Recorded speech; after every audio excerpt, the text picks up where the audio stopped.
It's 10 p.m. Wednesday. You're on the couch, phone in hand, scrolling through nothing. Work was rough. Brain is fried. Then, your food delivery app pings, your favorite meal. One tap away. I deserve this. Just this once. So you order. $32, gone. 3 days later, a package shows up. You forgot you ordered it. Midnight impulse buy. $45, gone. End of the month. You open your banking app. Stomach drops. You did it again. Not because you're irresponsible, not because you don't care. You care. That's exactly why it hurts. But no matter how many budgeting apps you download, no matter how many Sunday resets you promise yourself, the money disappears. And you can't explain where it went. Sound familiar? That was me. Every single month. Same cycle, same guilt. And same I'll do better next month that never went anywhere until I tried something that forced me to stop running from the truth. A 30-day, $1,000 budget challenge. And I need to be straight with you, this isn't really about surviving on $1,000. It goes deeper than that. On day 8, I discovered something about the way my brain was running my money decisions. Something I'd never seen before, after years of trying. When I show you what that was, it will change how you see your spending forever. Let's get into it. Here's the truth that took me the longest to accept. The problem was never the $1,000. The problem was what I was using money for, without even realizing it. Every time I ordered late-night food delivery, I wasn't hungry. I was stressed. Every time I filled an online cart at midnight, I wasn't shopping, I was bored. Every time I bought something I didn't need on a random Tuesday, I wasn't being careless. I was lonely, tired. I just needed something good to happen in my day. And here's what nobody tells you about that pattern. Your brain isn't broken. It's doing exactly what it was designed to do. Every purchase, even a small one, triggers a dopamine hit. Your brain logs it. And the next time stress creeps in, or boredom hits, or you feel like you've earned a reward, your brain already knows the shortcut. Open the app, tap, feel better temporarily. That loop runs automatically, without your permission, without you even noticing. And that's the real reason budgeting apps never stick. You can track every dollar perfectly and still never break the loop, because the loop isn't a money problem, it's a mindset problem. And the $1,000 challenge is what finally forces you to see it. Clearly, uncomfortably, and for the first time. Here's how the challenge works. The rules are simple. What they reveal about you? Anything but. $1,000, 30 days. Every dollar assigned a purpose before the month begins. Rent, food, transport, utilities. Everything gets a job. And when the money's gone, it's gone. No top-ups, no exceptions. No, I'll make up for it next month. That's the challenge. Now, before you say $1,000 doesn't stretch the same in London as it does in a small town in Texas, you're right, I hear you. Sydney, Toronto, Birmingham, Chicago. The cost of living isn't equal. Pretending otherwise would be dishonest. But here's what matters. The number isn't the point. The constraint is the teacher. The moment you tell your brain this is all you have, something shifts. Decisions that felt automatic now require thought. Purchases that felt harmless suddenly feel significant. Patterns you never noticed start showing up everywhere. And the first thing that showed up surprised me completely. It wasn't the big expenses that almost broke me in week 1.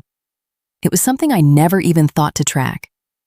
The first thing the challenge exposed had nothing to do with food delivery, online shopping, or subscriptions. It was quieter than that. And it was costing me more than all 3 combined. It was the small, automatic, barely conscious purchases I made every single day just to manage how I was feeling. Not to buy something I needed, not even to treat myself, just to regulate, just to take the edge off, just to feel slightly less of whatever was sitting in my chest in that moment. And once I saw it, I couldn't unsee it. Here are the 5 triggers the challenge forced me to face. I promise, at least 3 are going to feel uncomfortably familiar. Trigger 1, stress spending. Long day, your boss got under your skin. The commute was a nightmare, the emails didn't stop. And somewhere between the couch and the ceiling, your hand finds your phone. Not because you're hungry, not because you planned it, because ordering something, anything, gives your brain a tiny moment of control in a day that felt completely out of your hands. $30 delivery, a $15 candle, a random add to cart that somehow became a confirmed purchase. That's not spending. That's self-medicating. Lock the mindset shift. Every stress purchase is a signal, not a solution. Your brain is waving a flag. The purchase just buries it temporarily. Trigger 2. Boredom. Spending. Nobody talks about how expensive boredom actually is. Sunday afternoon. Nothing urgent, nothing planned. You pick up your phone to fill the silence, and 40 minutes later you've added $60 across 3 different apps. You weren't looking for anything specific. You were just looking for something to do. The apps are engineered for exactly this moment. They're built to meet you in your boredom and turn it into a transaction before you realize what happened. The mindset shift. Boredom isn't a reason to spend. It's a reason to pause. The purchase won't cure the boredom. It'll just give you something to feel guilty about once it passes. All right, trigger 3, reward spending.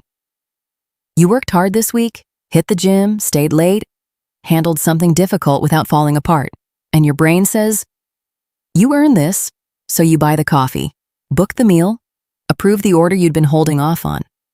Because you deserve it. There's nothing wrong with rewarding yourself. The problem is when every achievement, big or small, automatically becomes a financial transaction. When the only reward your brain accepts is one that costs money. The mindset shift. Your reward system is running a program that was never designed with your bank account in mind. Decoupling achievement from spending? That one shift alone is worth more than any budgeting spreadsheet you'll ever download. Stop for a second. You've already seen yourself in at least one of those triggers. Maybe 2, and maybe all 3. Stay with me for the next 2, and because trigger 4 and 5 are the ones most people never even realize are happening. And they're quietly doing the most damage. Trigger 4, loneliness spending. This is the quietest trigger, and it might be the most expensive. Tuesday evening, you're in your flat, your apartment, your house, and the silence feels heavier than usual. No plans, no messages. Just you and a screen. So you order food, not because you're hungry, but because opening the door to a delivery feels like a moment of human contact. You buy something online not because you need it, but because the unboxing gives you something to look forward to. You browse not because you intend to check out, but because it feels like company. Loneliness is one of the most under-discussed reasons people overspend. And it's one of the most universal, across every country, every income level, every age group. The mindset shift. When you're spending to feel less alone, the purchase isn't the problem. The isolation underneath it is. The challenge strips away the transaction and leaves you with the actual feeling. That's where the real work begins. Trigger 5. Social pressure spending. Your friends are going out. The group chat is alive. And a quiet anxiety shows up. Not excitement. Anxiety. Because you know what going out actually costs. The drinks, the transport, the round you feel obligated to buy because everyone else did. And saying no feels like announcing to the group chat that you're struggling. So you go. You spend money you didn't plan to spend. And you smile through the whole thing while your brain quietly does the maths. Social pressure spending is one of the most invisible budget drains. Because it's wrapped in connection, in belonging, in not wanting to be the person who always says no. The mindset shift. You're not protecting your social life by spending money you don't have. You're performing financial health you don't yet have. The people who genuinely care about you don't need you to buy drinks to prove you belong. Research shows that simply telling your social circle you're on a financial challenge, loud budgeting, reduces social spending significantly. Not because your friends stop inviting you, but because the pressure to perform disappears the moment you name what you're doing out loud. 5 triggers, 5 patterns, 5 moments where money leaves before the mind gets involved. And here's what they all have in common. None of them are about money. Every single one is about emotion. About needing relief, stimulation, reward, connection, belonging, and reaching for your wallet because it was the fastest way to get it. The challenge doesn't take those needs away. It just removes the shortcut. And when the shortcut disappears, you finally have to look at what was underneath it the whole time. Which brings me to day 8. Day 8. Kitchen table. Budget notebook open. Room quiet. I was about to write down a purchase I'd made earlier that afternoon. Nothing dramatic. A $22 app order, quick, automatic. The kind of purchase I'd made 100 times without a second thought. But this time, I stopped. And I asked myself a question I had never once asked before. Why did I actually buy that? Not what. Not how much. But why? And what was I feeling when my finger hit confirm? What was I trying to fix? What was I running from? I sat there in the silence. And the honest answer wasn't comfortable. I wasn't hungry. I wasn't treating myself. I wasn't celebrating anything. I was anxious. And I'd spent $22 to avoid sitting with that anxiety for 20 minutes. That was it. That was the whole transaction. $22 to not feel something for a little while. And sitting at that table, pen in hand, I realized I'd been doing that same thing, in different amounts, in different ways for years. Not because I was bad with money, because nobody had ever taught me that money could be used as an escape. And I had been escaping, quietly, consistently, every single month. That was the shift, not a spreadsheet, not a savings goal, not a new budgeting method. One honest question. Why did I actually buy that? Once I started asking it, I couldn't stop. Because the answer changed everything. After day 8, the challenge stopped being something I was trying to survive. It became something I was learning from. Because once I could see the triggers clearly, I needed tools that worked at the level of the trigger, not just at the level of the number. Here are the 4 things I took out of this challenge that permanently changed how I handle money. Tool 1. Zero-based budgeting. Before this challenge, I budgeted the way most people do. I tracked what I spent after it was already gone, reacted, adjusted, hoped next month would be different. Zero-based budgeting flips that completely. Every dollar gets a job before the month begins. Rent, food, transport, savings, everything. And when every dollar already has a destination, emotional spending has nowhere to land.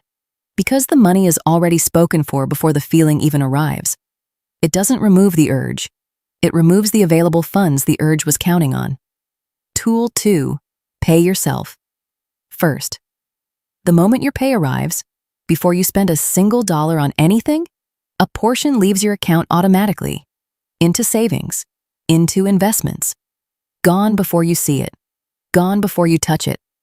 Gone before you make a decision about it in a moment of stress or exhaustion. Because here's the truth most people learn too late.